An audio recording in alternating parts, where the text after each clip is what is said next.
इंदौर के देवी अहिल्याबाई होलकर अंतर्राष्ट्रीय विमानतल पर यात्रियों की सुविधा के लिए डीजी यात्रा सेवा का आज से औपचारिक उद्घाटन किया गया। बता दें कि ये उद्घाटन केंद्रीय उड्डयन मंत्री किंजरापू राम मोहन नायडू ने विशाखापट्टनम से वर्चुअली किया। इंदौर में इस समारोह में सांसद शंकर लालवानी, एयरपोर्ट विपिन सेठ सहित अन्य गणमान्य नागरिक उपस्थित थे। देश के प्रमुख एयरपोर्ट पर यात्रियों की सुविधा के लिए करीब 2 साल पहले डीजी यात्रा सेवा शुरू करने का फैसला लिया था, जिसके तहत एयरपोर्ट पर यात्रियों को पहचान संबंधित दस्तावेज दिखाने के बजाय बायोमेट्रिक जांच के जरिए ही सिर्फ चेहरा दिखाने पर जांच हो जाती है। आज उड्डयन मंत्री ने विशाखापट्टनम एयरपोर्ट सहित देश के कुल 9 एयरपोर्ट्स पर इस सेवा की शुरुआत की। इंदौर में हुए समारोह में टर्मिनल में बड़ी स्क्रीन लगाकर मंत्री ने वर्चुअली सेवा का शुभारंभ किया। इस अवसर पर यात्रियों को इस सेवा की जानकारी दी गई और सेवा का इस्तेमाल करने वालों को उपहार भी दिए गए। इस सुविधा के शुभारंभ पर सांसद शंकर लालवानी ने कहा कि देश के प्रमुख एयरपोर्ट में शुमार इंदौर का देवी अहिल्या एयरपोर्ट पर डीजी सेवा का शुभारंभ किया गया है, जिससे यात्रियों को दस्तावेज साथ रखने और गुम होने की सुविधा से निजात मिलेगी। सबसे पहले मैं माननीय प्रधानमंत्री जी को धन्यवाद देना चाहता हूँ कि हमारे लंबे समय पे ये मांग थी कि डीजी यात्रा इंदौर में प्रारंभ की जाए और आज ये शुभ अवसर आया, इंदौर को डीजी यात्रा प्रारंभ हुई। ये सुविधा मिलने से अब जो पैसेंजरों की समय की बचत होगी। जो एक लाइन क्यू लगती थी, जब एयरपोर्ट पर नंबर ऑफ़ फ्लाइट ज़्यादा होती थी तो लंबी लाइन लगती थी, इसके माध्यम से यात्री जल्दी जा सकते हैं। ऐप डाउनलोड कर वो घर से नो फिजिकल भी की ज़रूरत नहीं पड़ेगी, न दिखाने की ज़रूरत पड़ेगी बोर्डिंग कार्ड। तो एक ऐसी सुविधा है कि जो यात्रियों को समय की बचत होगी, यात्रियों के लिए भी, और एयरपोर्ट को जो सिक्योरिटी है उनको भी एक सुविधा रहेगी। तो ये यात्रा आज से प्रारंभ हुई है। अब मैं आपके माध्यम से जनता से ये निवेदन करूँगा कि डीजी यात्रा का ऐप डाउनलोड करें और घर से ही अपना बोर्डिंग कार्ड अगर डाउनलोड करके आएंगे तो आपको सुविधा सीधे अंदर मिलेगी जाने की। इसमें जो डाटा है उसकी सिक्योरिटी देखिए, अब 24 आवर रहेंगे एयरपोर्ट के बाद, उसके बाद अपने आप समाप्त हो जाएंगे।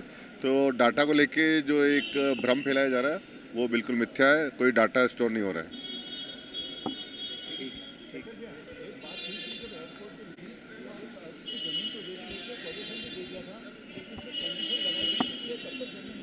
दो दो नहीं, दो बातें थे। वो इकोनॉमिक ऑर्डर के सड़क बन गई थी, आईडीए ने बनाई।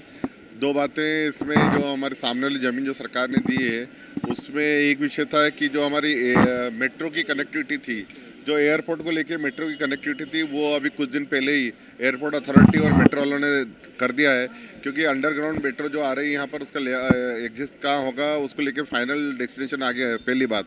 दूसरी बात, एक रोड जब बंद करेंगे तो जो हमारे बिजासन माता मंदिर के लोग जाने के लिए एक वैकल्पिक मार्ग की बात कर रहे थे, वो भी तय हो गया है। आने वाले दिनों में जल्दी एयरपोर्ट अथॉरिटी ने पत्र दे रहे हैं कि हम इस जो सामने वाली जगह दी गई उस पार्किंग और अन्य सुविधा के लिए हम काम शुरू करें। सर, ओल्ड टर्मिनल भी शुरू करने की बात की जा रही है, कैसे हम उस पर भी अब काम करें? ओल्ड टर्मिनल में केंद्र सरकार ने 5 करोड़ रुपए दिए हैं, और जो हमारे एटीआर हैं, जो अभी ज़्यादा एटीआर यहाँ से चल रहे हैं, नाइट पार्किंग भी यहाँ हो रही है, वो और इंटरनेशनल फ़्लाइट ओल्ड टर्मिनल से चलेगी आने वाले समय में, ताकि ये जो हमारा टर्मिनल है, इस टर्मिनल की जो कैपेसिटी है वो बढ़ जाएगी। हम क्योंकि एटीआर और बाकी जो अंतर्राष्ट्रीय फ़्लाइट है वहाँ से जाएगी तो मोर सुविधा होगी।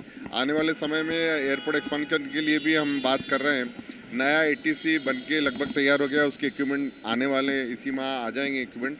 और नया फायर स्टेशन, जब नया फायर स्टेशन और नया एटीसी बन के तैयार हो जाएगा आने वाले समय में, तो हमारा जो पुराना एटीसी और पुराना फायर स्टेशन है वो जगह हमें खाली मिल जाएगी, और वहाँ एक नया टर्मिनल जो हम देख रहे हैं, इसी कैपेसिटी का नया टर्मिनल का प्रपोजल बनाया है।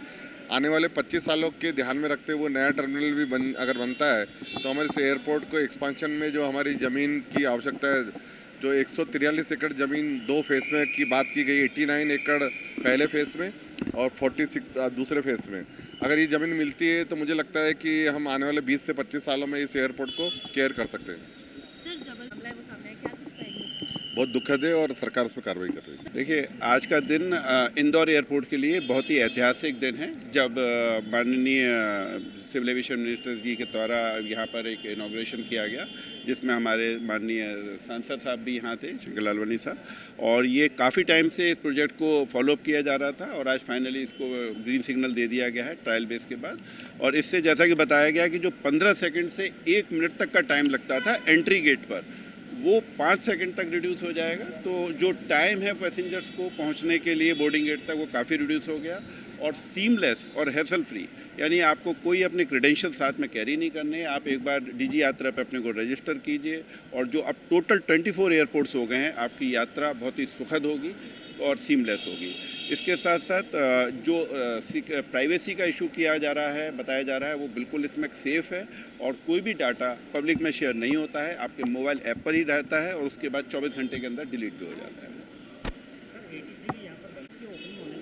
जल्दी शुरू करेंगे, उसमें एक नए इक्विपमेंट लगने के बाद पैरेलल ऑपरेशंस किए जाएंगे सेफ्टी के मद्देनज़र, और उसके बाद डीजी से जैसी क्लियरेंस मिल जाएगी इसको जल्दी शुरू सर, करेंगे। जो ओल्ड टर्मिनल हम शुरू कर रहे हैं उसकी तैयारी किस तरह से कर रहे हैं? वो तैयारी है, काम ऑलरेडी चालू हो चुका है उसमें, और जो टाइम है दिया गया है उसमें हम पूरे करके ATR और इंटरनेशनल फ्लाइट्स को वहाँ से लाएंगे। सर, ये जो डीजी यात्रा ऐप है, इसमें क्या हर बार लॉगिन करना रहेगा? जब नहीं, लॉगिन आपको एक ही बार करना है। आपका बोर्डिंग पास आप जितनी बार भी आप ट्रैवल करेंगे आपको अपना वो लेना होगा। पूरा डाटा इरेज हो जाएगा, तो डाटा बार बार अपलोड करना पड़ेगा? नहीं, आपने जब एक बार किया उस पर्टिकुलर यात्रा का आपका डाटा इरेज हो जाएगा। और आप जब भी नया जी जब आप नई जर्नी करेंगे तो वो आपको अपने टिकट के माध्यम से PNR के थ्रू आपको बोर्डिंग अपना लेना पड़ेगा। रजिस्ट्रेशन एक ही बार करना है, रजिस्ट्रेशन। इंदौर से नेशन टाइम की रिपोर्ट।